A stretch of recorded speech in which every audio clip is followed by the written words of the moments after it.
Bonjour, comment allez-vous aujourd'hui? Alors, petite vidéo sur Sébastien Delogu. Et pourquoi on va parler de lui? Parce que peut-être que vous ne le savez pas, mais jeudi dernier, sa permanence de député à Marseille a été perquisitionnée. Ah! Mais qu'est-ce qu'il a fait notre petit Sébastien? Il a fait quelque chose de mal? Alors, d'après la France Insoumise et la Meute, tout de suite, ils ont fait une espèce de narratif pour nous dire que Sébastien Delogu, était un lanceur d'alerte et qu'en fait, il avait fait quelque chose de mal pour faire du bien ou quelque chose de bien pour faire du mal. Enfin, j'en sais rien, on n'a rien compris leur connerie. Bon, c'était il y a 5 jours et depuis le temps, des journalistes qui ne sont pas au chômage, pour une fois, ont fait leur travail.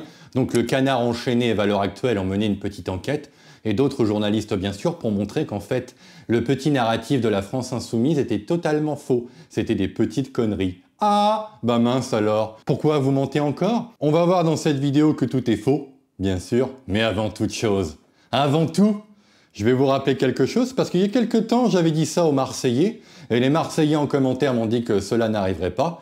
Et ben, je peux vous dire que ça va arriver. Félicitations à Sébastien Delogu, qui a été désigné chef de file de la France Insoumise pour les prochaines élections municipales de 2026 à Marseille. Ah! C'est dans moins d'un an, et je vous l'ai promis, vous allez le voir, parce que c'est pas Louis Boyard, c'est pas non plus Raphaël Arnaud qui ont été parachutés dans des endroits où ils ne vivaient pas. Sébastien Delogu est de Marseille, et vous allez voir qu'il a une grande chance, qu'il a de très grandes chances d'être élu. Vous êtes contents les Marseillais? J'espère que vous êtes contents. Bon allez, place à l'affaire, place à la situation. En avant Guingamp. C'est pas Guingamp, c'est Marseille, mais bon. On n'est pas à une connerie près. Qu'est-ce qui se passe? Il se passe que Sébastien Delogu, il a été perquisitionné, me semble-t-il, jeudi dernier. Perquisition et audition. Entendu par les enquêteurs. Entendu par les enquêteurs hier. Alors, cette affaire, qu'est-ce qu'elle nous dit? Eh bien... c'est un lanceur d'alerte. Mélenchon nous a dit que c'était ça. Sébastien Delogu a la justice qui passe dans tous les fibres de son corps. Et il a lancé une alerte contre une entreprise. C'est ce qu'on m'a dit, moi. Est-ce qu'on m'aurait menti? Je ne sais pas, moi. Vous allez pouvoir nous éclairer pourquoi il est entendu, Sébastien Delogu. Alors c'est une affaire qui fait couler beaucoup d'encre depuis jeudi dernier, jour des perquisitions par la brigade financière du domicile et de la permanence à Marseille du député LFI. Ah, il y avait son domicile aussi. Ah, d'accord. Donc ils ont été fouillés dans les petites culottes de ses groupies. Vous allez comprendre pourquoi je dis ça. Sébastien Delogu. Alors hier, il a été convoqué à la PJ marseillaise. Il devait s'expliquer sur certains documents, des photos notamment, qui ont été volées et retrouvées dans son téléphone portable. Alors il faut bien comprendre de quoi il s'agit. Cette perquisition et cette audition se sont faites dans le cadre d'une enquête préliminaire ouverte en octobre dernier pour notamment vol et recel de vol, mais aussi des... Vol et recel de vol? Attends, tu vas pas me dire que le futur maire de Marseille est un voleur? Déjà qu'il avait tapé sur la tête d'un directeur d'école et d'une CPE, j'espère quand même que notre futur maire de Marseille n'est pas quand même un voleur. Fait de mise en danger par révélation en ligne d'informations relatives à la vie privée. En fait, tout part d'une plainte déposée en octobre par Isidore Aragonès. Isidore Aragonès, c'est joli comme nom. Ça a une petite connotation, ça. Mais laquelle? Monsieur Aragonès est un avocat à la retraite, mais qui était président éphémère du conseil d'administration d'une société marseillaise de propreté. Ouais, pas mal, ce CV, pas mal. Et il était quoi d'autre? Qui s'appelle Laser Propreté, mais il a aussi été président du CRIF à Marseille. Elle a du mal à respirer. Il était juif. Enfin, il est juif encore, parce que ça se perd pas comme ça, Monsieur Isidore est juif. Ah! Mince alors, ça commence à être redondant quand même, les problèmes de la France Insoumise et les Juifs. Il y a quelques jours, on a vu une vidéo sur Alain Soral. Tout tourne autour de ça, même pour Sébastien Delogu. Détail qui n'est pas anecdotique, vu les relations tendues que l'on connaît entre LFI et le CRIF. Eh bien, relations tendues, c'est une façon de voir.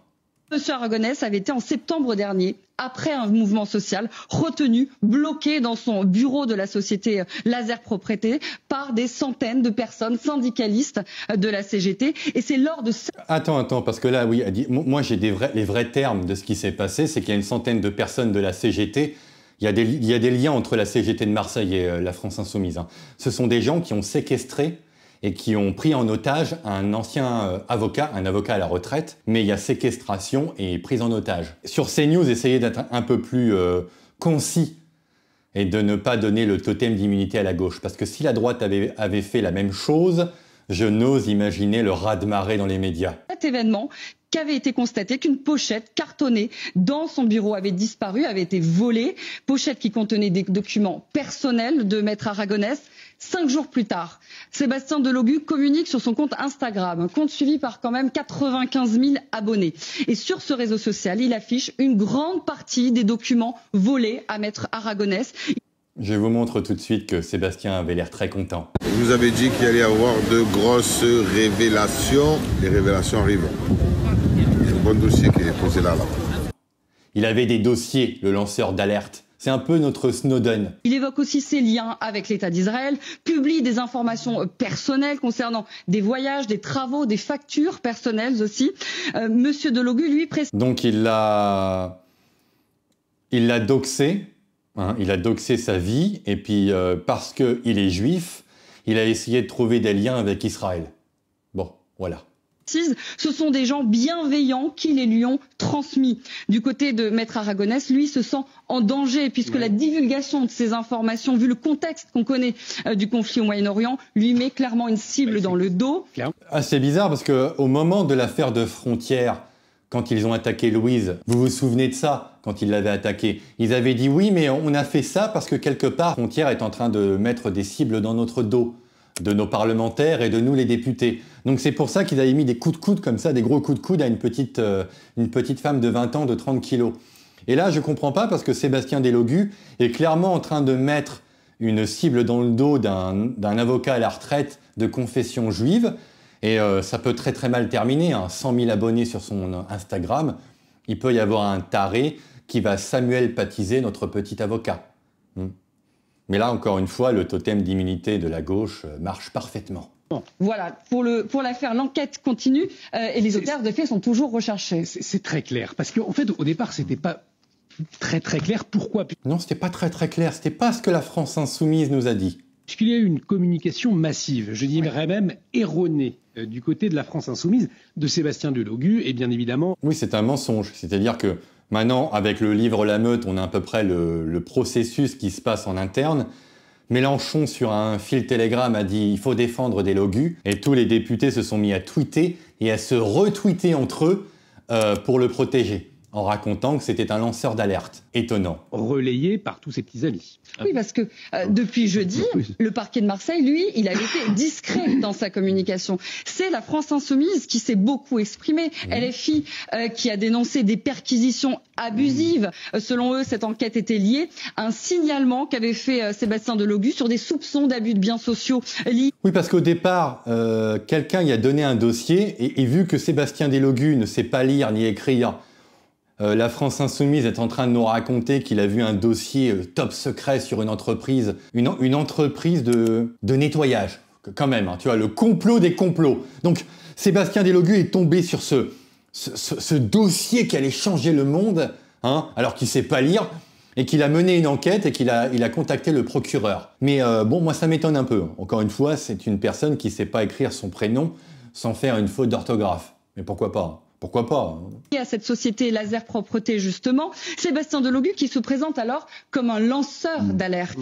Or, le parquet de Marseille l'a précisé et a été clair dessus, cette affaire n'a absolument rien à voir avec le signalement qui a été fait par monsieur Delogu. Parce que normalement, il parle jamais le parquet, donc ils ont été obligés d'éteindre le feu de Mélenchon pour éviter que la connerie continue à circuler. Étonnant, étonnant. Je vous rappelle que ces gens veulent diriger le pays, hein. Et surtout diriger Marseille. Ah, les Marseillais, vous n'êtes pas prêts, hein? Vous n'êtes pas prêts encore. Il fait l'objet d'une toute autre enquête. Très clair, Sabrina. Alors, ce qui est très révélateur, c'est cette volonté de brouiller les pistes depuis le départ, Olivier. Et ce qui oblige le parquet de Marseille à sortir de sa discrétion. Premier point que nous pouvons noter est très intéressant. C'est très intéressant, mais je viens de le dire, donc tu n'es pas obligé de répéter ce que je te dis. Bon, maintenant, on va écouter Sébastien Delogu. Je fais mon travail de parlementaire, de dénoncer des soupçons de détournement de fonds publics. Bah, c'est pas vraiment ton travail de parlementaire, parce que ton vrai travail de parlementaire, maintenant, je vais le donner. Je vous l'ai dit que j'avais lu La Meute. et que j'allais vous distiller dans le temps quelques passages croustillants. J'avais déjà fait une vidéo sur lui en disant qu'il avait une tendance à inciter au VIOL des femmes qu'il contredisait. Mais on a d'autres petits passages que je vais vous montrer maintenant, qui sont fort intéressants. Le député, lui, se repaît de sa nouvelle notoriété. Bah oui, il est député, hein. Et avant il était chauffeur Uber. Hein. À qui veut l'entendre? Il se vante de collectionner les femmes. Il reçoit des messages privés de tous les côtés. Des meufs de la télé-réalité, des Russes. Ah, des Russes. Moi aussi, je veux être à la France insoumise, alors ça rend dingue, raconte un ancien proche. Certains l'ont mis en garde. Arrête avec les réseaux, il y a trop de nanas autour de toi. Ça va te péter à la gueule. En ville, on l'aperçoit souvent entouré de quelques groupies qui militent pour lui. C'est un dragueur, résume une jeune insoumise, qui n'a pas l'air très insoumise, hein, qui a l'air très soumise à notre cher Delogu, hein, engagé à Marseille. Il aime les femmes, un peu trop.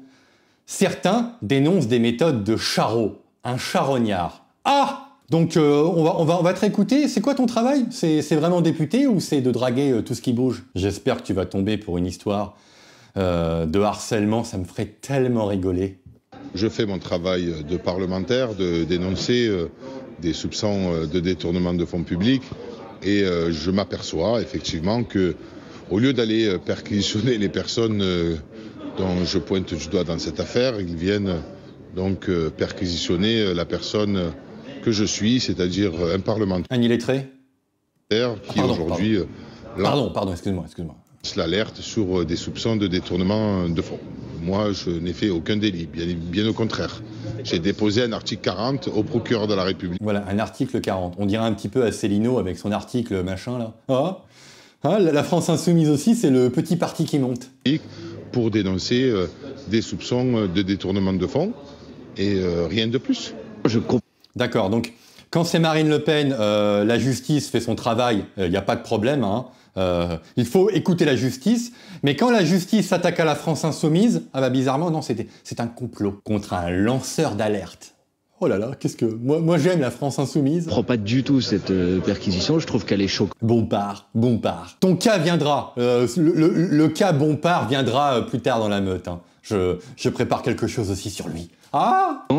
Et j'espère qu'on aura des explications sur ce qui a présidé à cette perquisition, d'autant plus que toutes les informations qu'on avait à l'époque, on les a envoyées au procureur de la République. En France, c'est pas les gens qui signalent des délits qui doivent être perquisitionnés.